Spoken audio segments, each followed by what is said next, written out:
আসসালামু আলাইকুম। আমরা আজকে আসছি কুমিল্লার ধর্মসাগর আমরা দেখতে যাব। তো ধর্মসাগর সম্বন্ধে আপনারা সবাই মোটামুটি অবশ্যই অবগত আছেন। বাংলাদেশের একটি অন্যতম বিখ্যাত একটি দিঘি।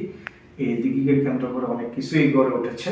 তো একটি ঐতিহ্যবাহী কুমিল্লার এই ধর্মসাগর, যা যুগ যুগ ধরে এটার সুনাম বয়ে চলেছে। তো আমরা আশা করি আজকে আপনাদেরকে দেখাবো ধর্মসাগর এবং তার আশেপাশে কি আছে।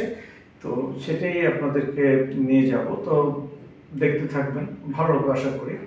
আর যদি ভালো লেগে থাকে অবশ্যই আপনি আমাকে একটিবারের জন্য হলেও আমার চ্যানেলকে সাবস্ক্রাইব করবেন। সাবস্ক্রাইব করতে ভুল করবেন না, লাইক কমেন্ট শেয়ার করবেন।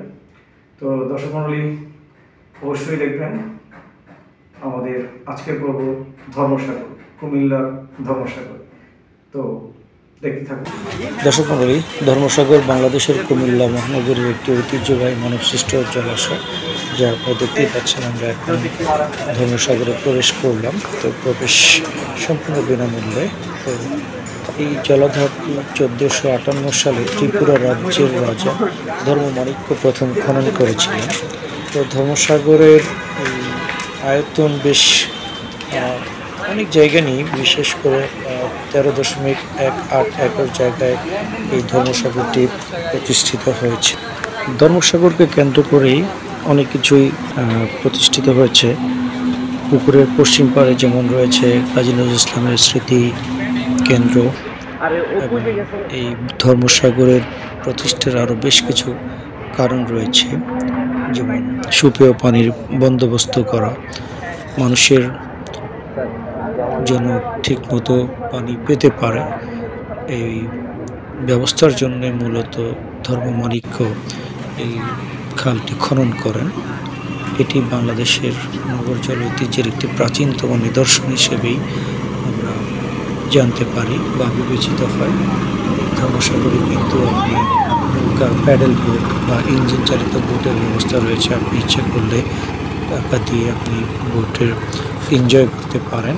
বেশ ভালো, খুব সুন্দর, চমৎকার, হাঁটার জন্য সুপ্রশস্ত রাস্তা রয়েছে এবং ধর্মসাগরটি সত্যিই খুব মনোরম, খুব চমৎকার।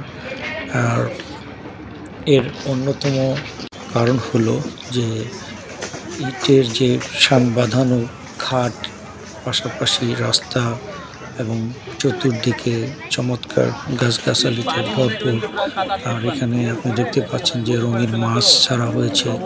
এই মাছ কিন্তু পর্যটকদের একটা অন্যতম আকর্ষণ হিসেবে কাজ করে। এখানে বেশ বিশেষ করে যারা শিশু রয়েছে, শিশুরা খুব আনন্দিত হয় মাছদেরকে খাবার দিয়ে, খুব আনন্দ ফিল করে। এটা সত্যি খুব চমৎকার। এবং শুধু যে শিশুরাই আনন্দিত হয় তা কিন্তু না, যেহেতু বাংলাদেশের বিভিন্ন অঞ্চল থেকে পর্যটকরা আসেন, এখানে এসে মাছদেরকে কিছু খাবার পরিবেশন করে নিজেরাও আনন্দের ভাগিদার হন।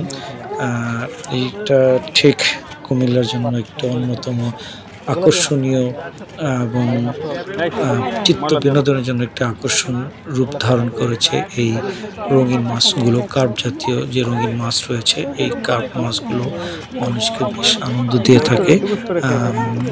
এটি হচ্ছে ধর্মসাগরের আরেকটি অন্যতম আনন্দের একটি মাধ্যম।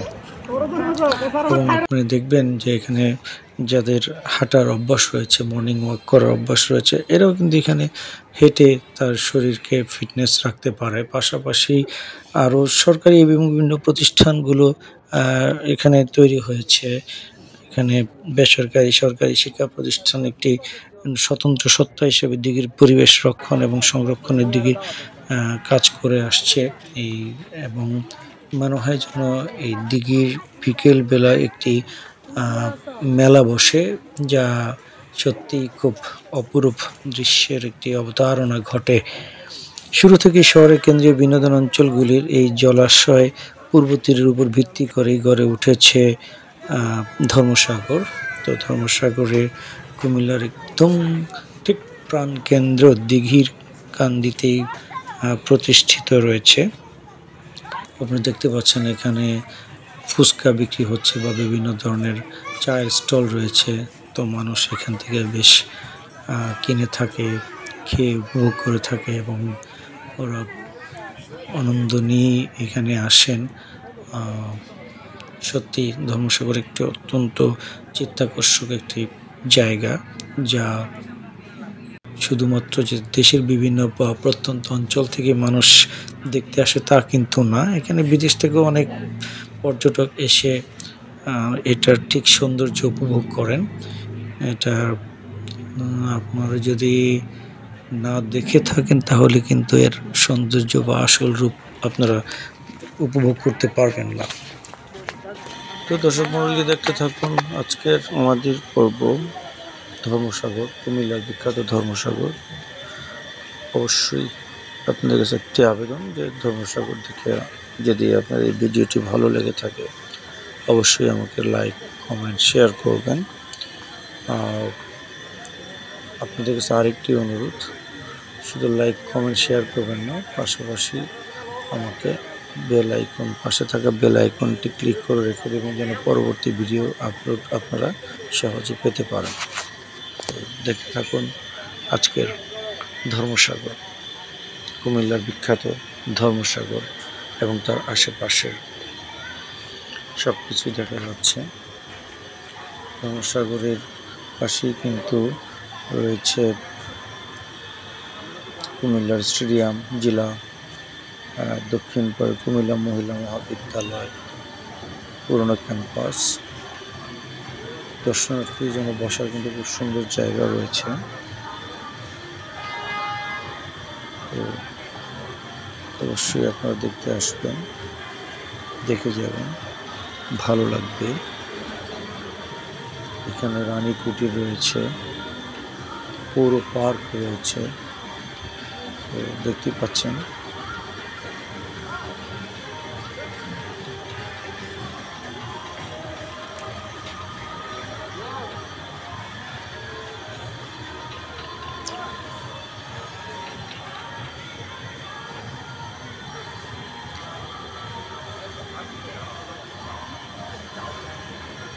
এটা হচ্ছে রানী কুটির। যদিও রানী কুটির বন্ধ রয়েছে, ভিতরে প্রবেশ করা যাচ্ছে না।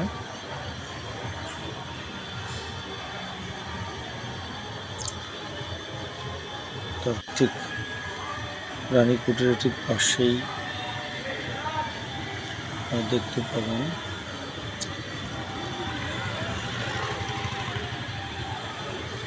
পৌর পার্ক। এখানে অনেক রাইড রয়েছে। পৌর পার্ক প্রবেশে আপনার কোনো টাকা পয়সা লাগবে না। তো প্রবেশ করুন, দেখুন। রাইড ব্যবহার করতে হলে অবশ্যই পেমেন্ট করতে হবে। কাজী নজরুল ইসলামের ইনস্টিটিউট রয়েছে। তো সব মিলিয়ে কুমিল্লার ধর্মসাগর কেন্দ্রিক অনেক কিছুই তৈরি করা হয়েছে। আপনারা অবশ্যই আসবেন, দেখবেন, ঘুরবেন, নিজেকে প্রফুল্লিত করবেন।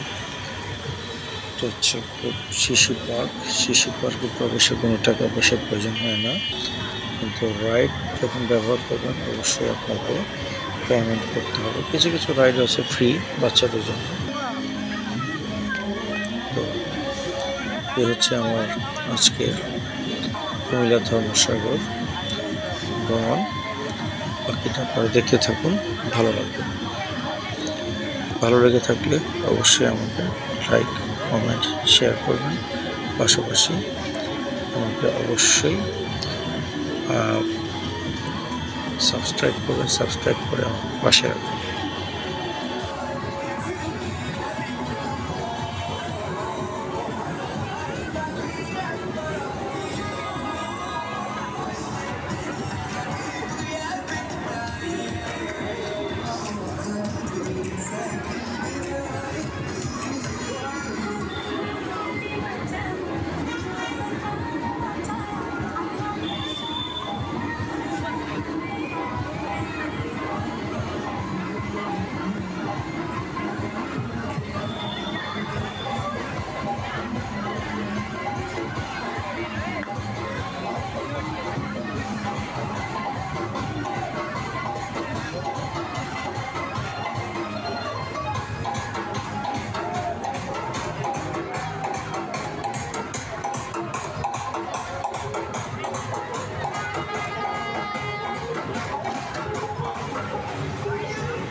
আমার খুব